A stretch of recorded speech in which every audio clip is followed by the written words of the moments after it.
المشاهدون الأكارم، سعدتم أوقاتنا أينما كنتم بكل خير. نشرة الأخبار نقدمها لكم من الفضائية الإريترية، نستهلها كالعادة بأهم وأبرز العناوين. الرئيس سياس أفورقي يتسلم رسالة من رئيس مجلس السيادة السوداني الفريق عبد الفتاح البرهان. كأس هدية الاستقلال ينتقل إلى إقليم القشبركة. الشرطة الإريترية تعقد سيمينارا لطلاب كلية الطب والعلوم الصحية. معطل 17 مدنيا في هجوم مسلح على قرية جنوب تشاد.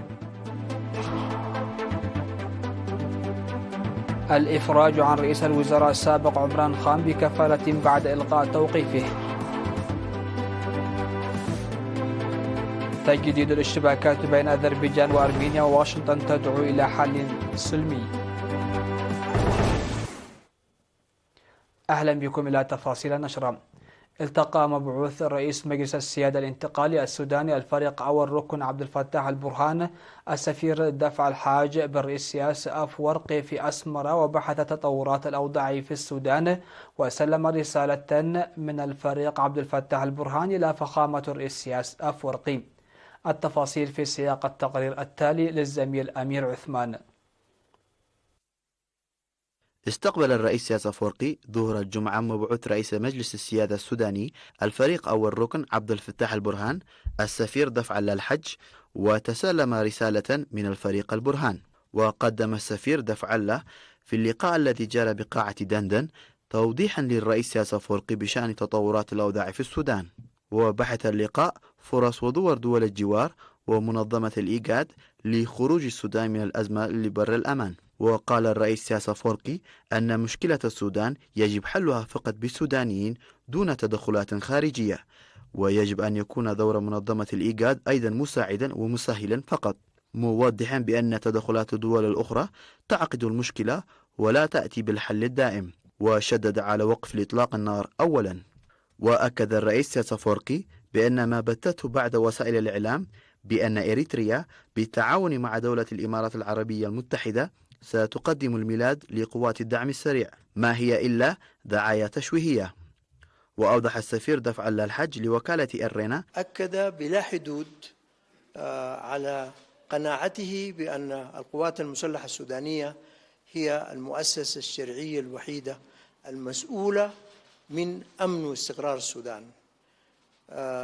أكد أيضا بقوة أن هذا الأمر أمر داخلي ويجب أن يتم حله بواسطة السودانيين داخليا، ولا يسمح لكثير من الذين يودون أن يدخلوا أجنداتهم الخاصة ويتطاول هذا النزاع.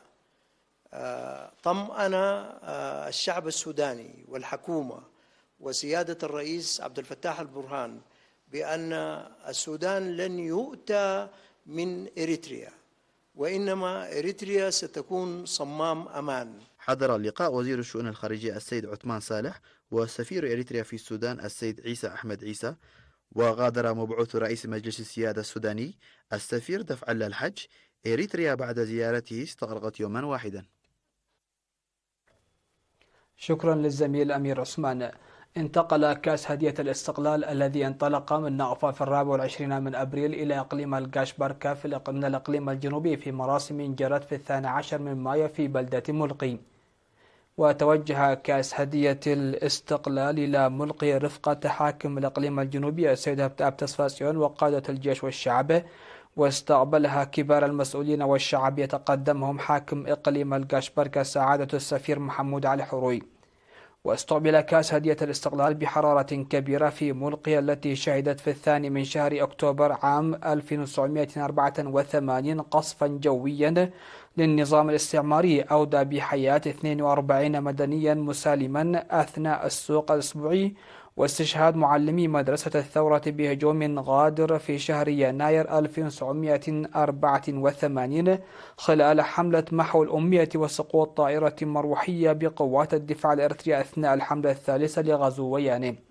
وسلم حاكم إقليم القاشبركة السفير محمود علي حروي بعد تسلمه كأس الاستقلال من يد حاكم الإقليم الجنوبي السيد هبتاب تصفاسين، ووضع تراب عليه يمثل التاريخ والتصدي والتضحيات، سلمه إلى مديرية ملقي السيد زرعي برهيم. وقدم حاكم الإقليم الجنوبي السيد هبتاب تصفاسين شرحا في المناسبة التي تخللتها فعاليات ثقافية وفنية حول مسيرة الكأس التاريخية في الإقليم الجنوبي، بينما أشار حاكم إقليم القاشبركة السفير محمود علي حروي إلى المضمون الكبير لكأس هدية الاستقلال ومحتواه، وهي مناسبة لتجديد جميع المواطنين العهد لتنفيذ أمانة الشهداء. وقدمت في المناسبة هدايا لحاكم إقليم القاشبركة والمسؤولين الآخرين على شرف كأس هدية الاستقلال. هذا وسيتجول كأس هدية الاستقلال في إقليم القاشبركة حتى يوم 17 من مايو.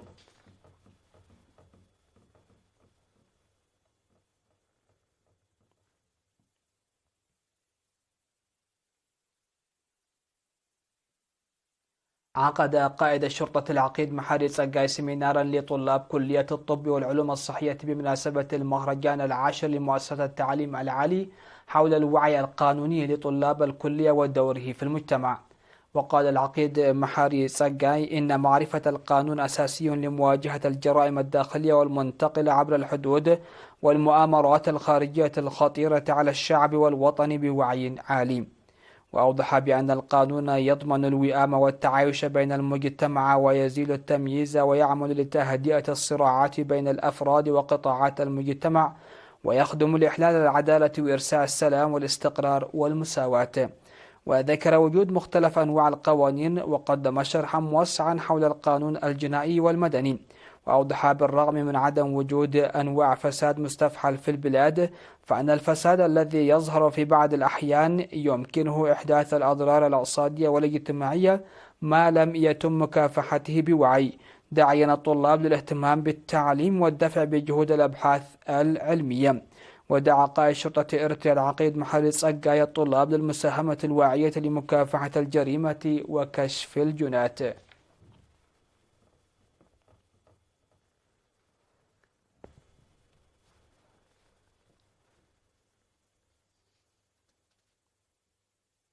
عقد مكتب الصحة في إقليم عنسبة اجتماعا يومي 8 و9 من مايو لتقييم الجولة الأولى من التطعيم ضد سرطان عنق الرحم وبحث خطة التطعيم للجولة الثانية.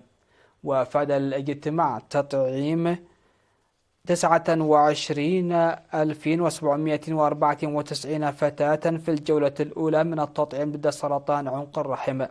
وذكر الاجتماع وضع خطة للجولة الثانية من التطعيم ضد سرطان عنق الرحم الذي سيجري من 29 من مايو وحتى 2 من يونيو.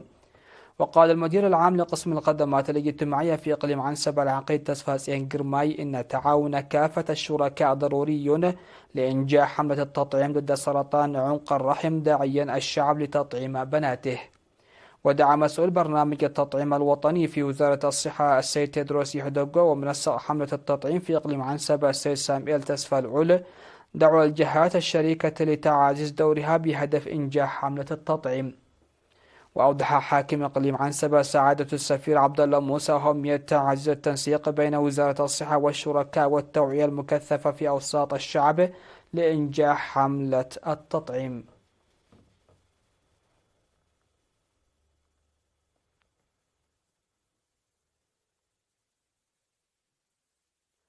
قدم الإرثيون المقيمون في بريطانيا معدات متطورة وطاقة شمسية تقدر ب70,000 دولار لمركز تعليم وبحوث الطلاب في مدينة أسمرة. شمل الدعم معدات رقمية ومولدات الطاقة الشمسية بقوة 10.200 واط. وأشاد المدير العام لقسم التعليم العام في وزارة التعليم السيد موسى حسين نايب بالدعم والتدريب المقدم لتشغيله، مؤكدا بأن وزارة التعليم تعمل جاهدة لتطوير المركز. من جانبه دعا المدير العام لقسم الإدارة والمالية السيد جبرهنس حاغوس المعلمين لبذل الجهد بهدف استفادة الطلاب من المركز والمعدات الحديثة فيه. وقال مدير مركز تعليم وبحوث الطلاب السيد دسبلي محاري إن المعدات المقدمة تمكن من تقديم الفرص لكثير من الطلاب في آن واحد إضافة إلى دورها الفاعل في خلق الفرص في الأقاليم بتكوين فرق جوالة. وقدم المهندس يوسف عند ميكائيل الذي جاء مع الدعم دورة تدريبية للمدربين المعلمين القادمين من الأقاليم وأعضاء مكتبة رورا الرقمية للتعريف بالمعدات.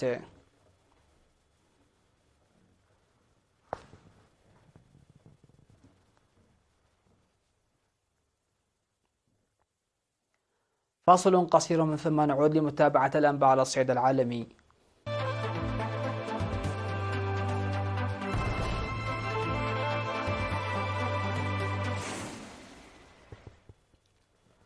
على الصعيد العالمي، أعلن مكتب المدعي العام في منطقة غوريه التشادية مقتل 17 شخصا في هجوم شنه مسلحون على قرية في جنوب البلاد، وأوضح أنه تم قيد حقيقي في الوقائع. وأوضحت النيابة أن المهاجمين المسلحين بأسلحة نارية وأسلحة بيضاء جاءوا على متن دراجات نارية، موضحا أنهم قتلوا أكثر من 10 قرويين وأحرقوا أكواخا، وتركوا في طريقهم عددا من الجرحى الذين نقلوا إلى مستشفى غوريه. وتابع أن 17 شخصا قتلوا في هذا الهجوم، من بينهم 11 حددت هوياتهم رسميا سقطوا في قرية دون، و3 آخرون على بعد 3 كيلومترات عن القرية، و3 جرحى بينهم رضيع توفوا متأثرين بجروحهم.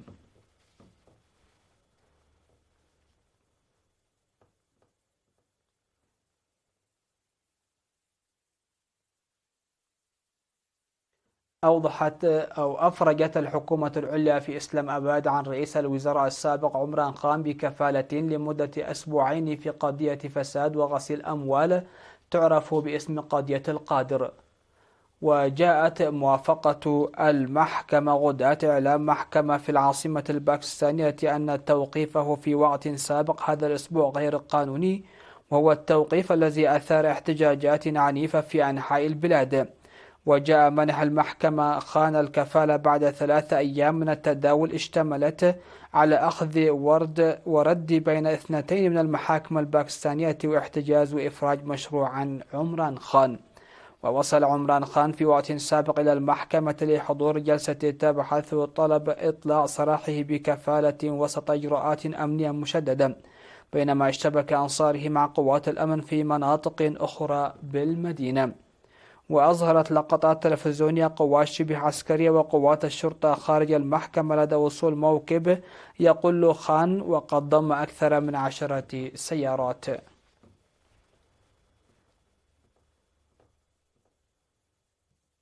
تجددت الاشتباكات بين أذربيجان وأرمينيا لليوم التالي على التوالي في منطقة ناغورني قرباخ الحدودية، ويأتي ذلك قبل لقاء مرتقب بين زعيمي البلدين بوساطة دولية لتهدئة النزاع المستمر بينهما منذ نحو 30 عاما على تلك المنطقة. وقالت وزارة الدفاع الأرمينية في بيان أن القوات المسلحة الأذربيجانية انتهكت وقف إطلاق النار باتجاه سوتك بلدة حدودية أرمينيا باستخدام طائرات من دون طيار. وأضافت أن جنديين من القوات المسلحة الأرمينية جرحا أحدهما في حالة حرجة. في المقابل، اتهمت وزارة الدفاع الأذربيجانية القوات الأرمينية بإطلاق نيران مدفعيتها على مواقع أذربيجانية على الحدود. وأتت الاشتباكات قبل اجتماع بين رئيس الوزراء الأرميني نيكول باشينيان والرئيس الأذربيجاني إلهام علييف في بروكسل الأحد المقبل لإجراء محادثات برعاية الاتحاد الأوروبي.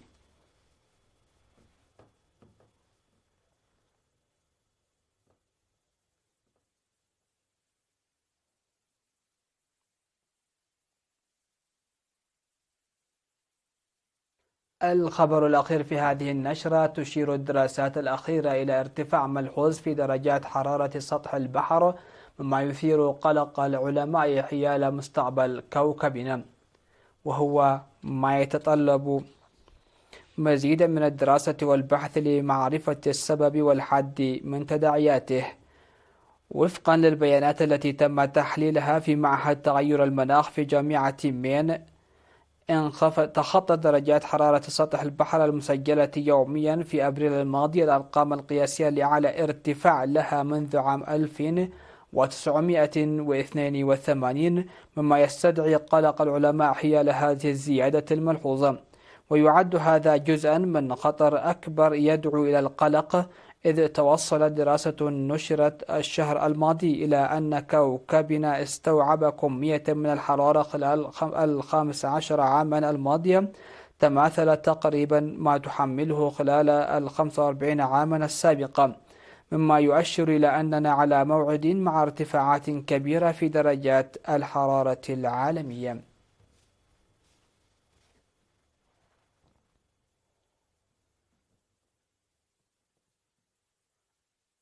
نهاية النشر، هذا تذكير بأبرز العناوين. فخامة الرئيس إسياس أفورقي يتسلم رسالة من رئيس مجلس السيادة السوداني الفريق عبد الفتاح البرهان. كأس هدية الاستقلال ينتقل إلى أقليم الغاشبركة.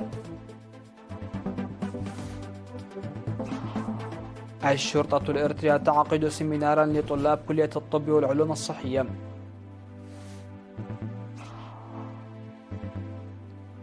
معطل 17 مدنيا في هجوم مسلح على قرية جنوب تشاد. الإفراج عن رئيس الوزراء السابق عمران خان بكفالة بعد إلغاء توقيفه. وتجديد الاشتباكات بين أذربيجان وأرمينيا، وواشنطن تدعو إلى حل سلمي. سادتي سيدات، هكذا نكون قد وصلنا وإياكم إلى نهاية نشرة هذا المساء. شكرا لحسن الإسماع والمتابعة، والسلام عليكم ورحمة الله.